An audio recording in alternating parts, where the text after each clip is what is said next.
Hello, maggots. By now, you know from very recent history that if you're watching this, presumably on Wednesday morning, March 18th, there's no live America's Radcast show today from 7 to 10. Again, for the same reasons as we continue to deal with the internet Wi Fi issues at our new Midtown location of our main studio hub where Jeff and Kyle broadcast from, and it's also kind of our brain room. And we're dealing with the internet company that provides the, the link and the Wi-Fi and the internet and the interweb and the access to all this stuff that I don't understand. And let me say again, we do appreciate. I'm not being condescending. The emails that come in. I addressed yesterday even though some of you got the message that we were being censored by YouTube for using non-licensed music. That's not true. We're fully licensed. That's all been handled. I don't know why they put that message up. Jeff's looking into that. But the issue was the internet. It was going in and out, and we can't communicate with you when the internet goes out. That we're trying to run from different locations a show that is all based in the internet and the Wi-Fi and high-tech cables that I can't pronounce and things like that. And so for those of you that are writing in and you're saying you have all this technical experience and know-how and knowledge, we do appreciate it. A couple things. I'm not going to sit here and talk up the bona fides, the experience of Jeff. First of all, it sounds like I'm trying too hard. It's like, don't come after my guy, man. Second of all, I wouldn't even know how to explain everything that I know he knows. I do trust Jeff entirely, but and I know you weren't necessarily implying this with your emails, how do you know we haven't or don't already have on our team, just because we didn't mention everything, people that do understand all of this stuff on a level different than Jeff? Maybe not higher or better, but different. We have a guy who I call Big T, who clearly gets a lot of this stuff. I haven't actually met him in person. I've met him virtually. I've heard how he talks. I've heard his level of knowledge. And he's part of the team. He gets it, and he's on this with Jeff. I guess you could say that Jeff might be the good cop, and Big T would be the bad cop, and you don't want to mess with Big T. We're doing everything we can. We are flying in a techspert from the internet company in the Midtown studios. They'll be here today, March 18th, if that's when you're watching this. And we hope they're going to be able to get this all worked out for us. And we're going to set up some additional redundancy things and such like that. Again, this isn't about we weren't prepared or we didn't check this out. We did. And it's not because we suddenly turned on America's Radcast and the Wi-Fi couldn't handle us. St. Patrick's Day, we didn't do a live show.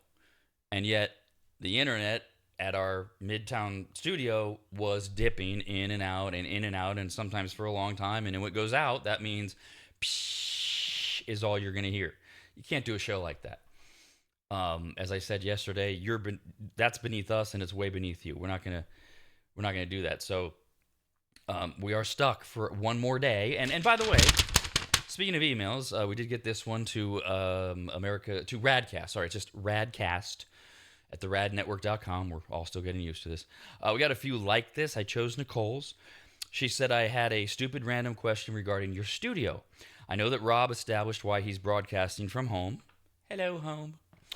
And that's a variety of things involving the bulging disc at the base of my spine, Sarge and issues he's going with abandonment, and a few other things, etc. But she does ask, would you please clarify if the studio that Kyle is based out of, and Jeff, is just a remodeled version of the same physical location you've been previously broadcasting out of, or a new studio location? Now, that sounds a little stalkerish to me, but if it's a new location, why did you move from a fully functioning established studio to one that is apparently requiring so much work to get up and running properly? Fair questions.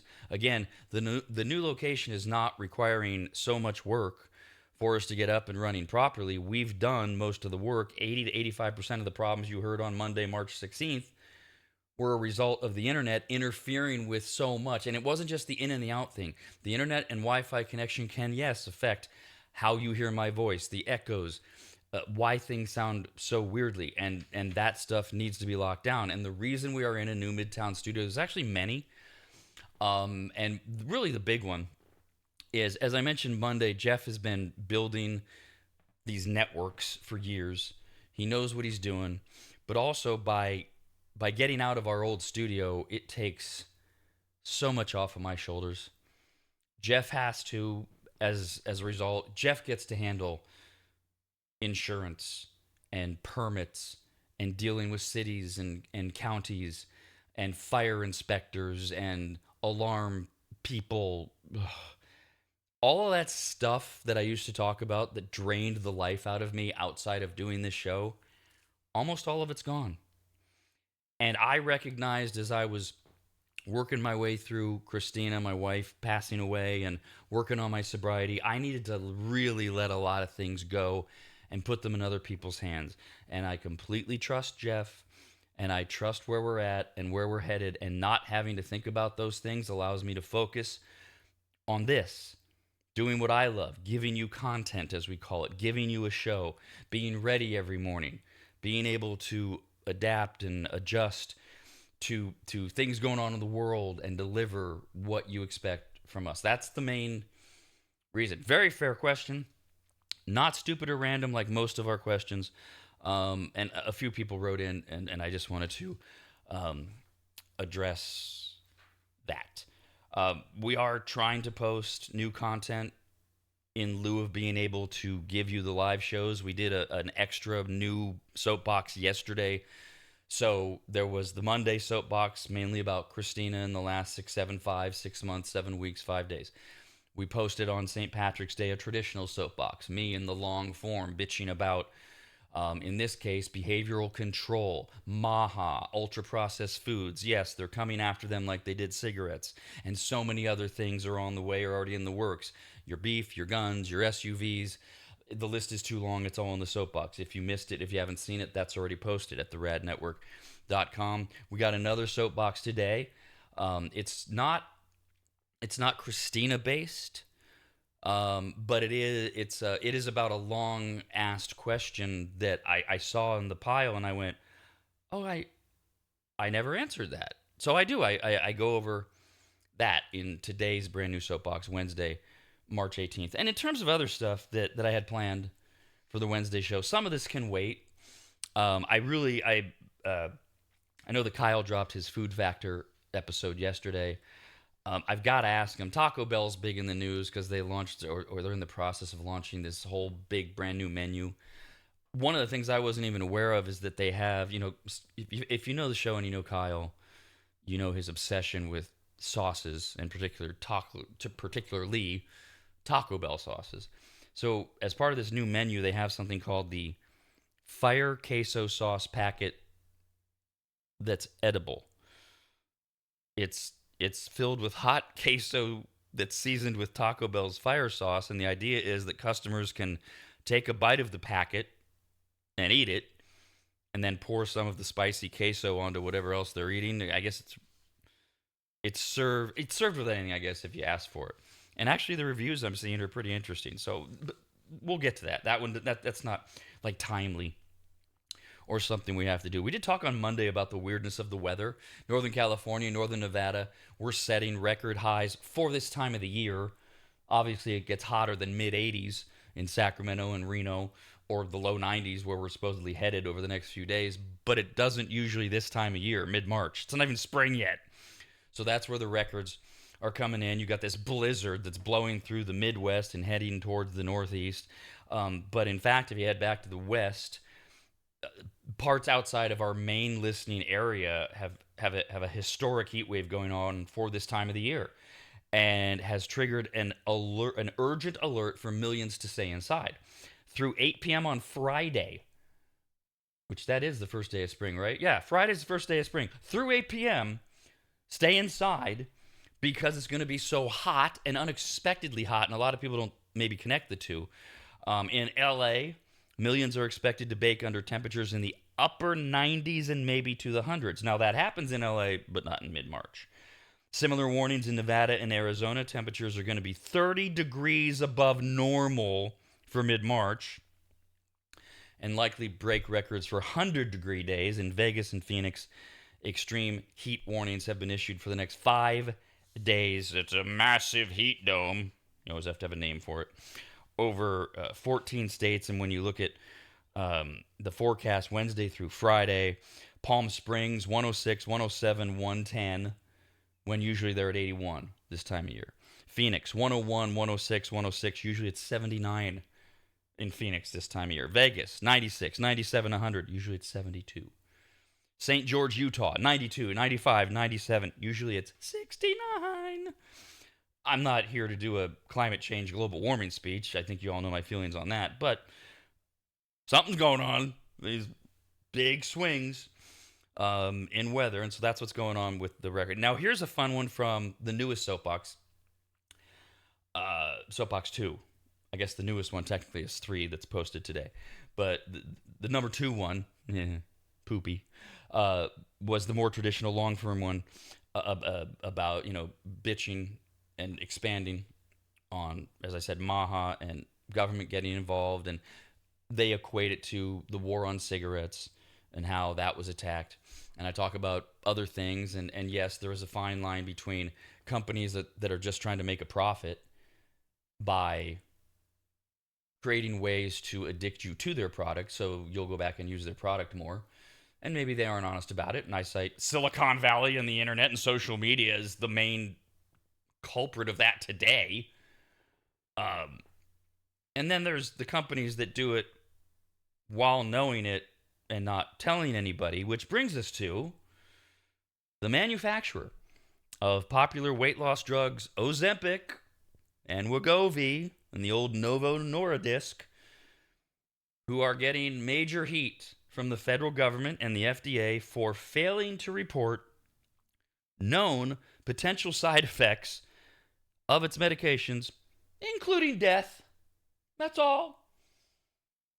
In 1 week alone, nearly 11,000 reports of side effects involving semaglutide, I think I got that right, which is the active ingredient in Ozempic and Wegovy. 1,800 of those 11,000 reports were categorized as serious, which mean they can include death or other life-threatening reactions. Now, that's bad, okay? But guess what decision most Americans are going to make with that knowledge still? I want to lose weight. Won't happen to me. Not worried about it, etc., etc. That makes more sense if you watch the Soapbox, but we'll see where that story goes, because it's out there and it's growing legs, and we'll see. I mean, are they gonna attack what? I mean, that's like a multi-billion-dollar drug now.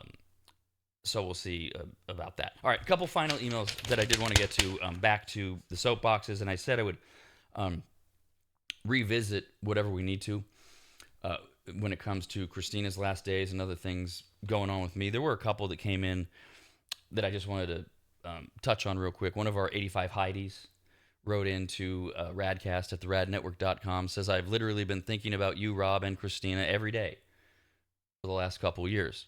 I've watched everything. Thank you for the soapbox and offering some personal info about Christina. I was devastated to hear about her passing, and I selfishly wished I could run to you and give you a giant hug.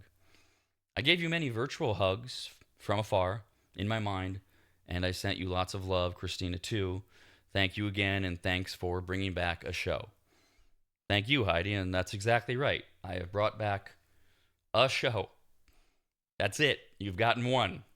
A show. Monday, March 16th. Wasn't even a very good show, but it was a show. We're all hoping, obviously, still, we're, believe me, more frustrated than you are that this hasn't been done. We're really, really, really hoping for Thursday, March 19th, to be live. And in the meantime, we're trying to give you content and other things to keep you entertained. I did want to leave you with a text that I got from a friend. I guess maybe technically a friendly acquaintance. He's been in the house. I have his personal text number. I can get a hold of him if I need him. Christina loved him. He loved Christina. But it was. I don't want to demote him to friendly acquaintance. But we never had dinner with him or anything like that. But he sent me longtime fan, and he sent me this note about the soapbox on Monday. said, I applaud you, my friend. Not many would fight the way you have. Indeed, a reflection on your recent 10 years of life. The lessons are there, but only for those who pay attention. And that line that you and Christina shared, everything's going to be okay because it has to be. He writes, there's so much to unpack there for everyone in so many ways. I'm not sure if you realize how much that line is going to help so many people. So many married good people who just can't get out of their own way. The specialness of your life with her continues to show to people just what it really is about. I love my wife dearly and deeply, and I thought we covered all aspects of life very well, but damn, that line makes you think about all of it and what it means. Glad you are back, my friend. Thank you. Remember, that's a Christina line. Said early on in our relationship when we were going through it, and she said, everything's going to be okay because it has to be. And that became our mantra, our thing. It's a two-way street. You have to both be on board. It's that moment where you grab each other by the shoulders, you look each other in the eye. We had a different thing. I actually have I guess if I could find them, I have about a half dozen, maybe 4 paramedics who saw it happen live here at Williams Manor. One of us would put out our hands, palms up, and we'd say to the other one, hands. Wasn't negotiable, wasn't arguable. The other person knew what it meant, hands. And the other person would go palm down in each hand, and then you had to look each other in the eye. And there might be other things said, but somewhere in there, you looked each other in the eye, and the person who initiated hands would say, everything's going to be okay. Because it has to be. And it applies, as I've said, to more than just relationships. Traditionally, like, loving relationships, man, woman, whatever, I don't care. It applies to work. It applies to anything you're passionate about. It applies to your kids. It applies to horrible situations that maybe you don't have control over. And that's the thing about everything's going to be okay because it has to be. The implication is we're going to get through this. But remember, what okay looks like might not be what you want. Okay might mean, yeah, the dog has to be put down. But that's okay because he won't suffer. We will for a little while. But we'll have our memories and we'll know that we did the right thing for him. So everything's going to be okay. Everything will be okay because it has to be. And it means that we will get through it together. That's the implied promise. Whatever it is, and however it works out, much of which is out of our control, we'll get through it together. Because we have to. And if you can believe that, if you can harness that, it is such a bonding thing. It's so much bigger than, and I'm not making light of this, I took them, than the vows on your wedding day when everything's great. When everything's awful, and you can look a person in the eye and say everything's going to be okay because it has to be, and you're both on the same page,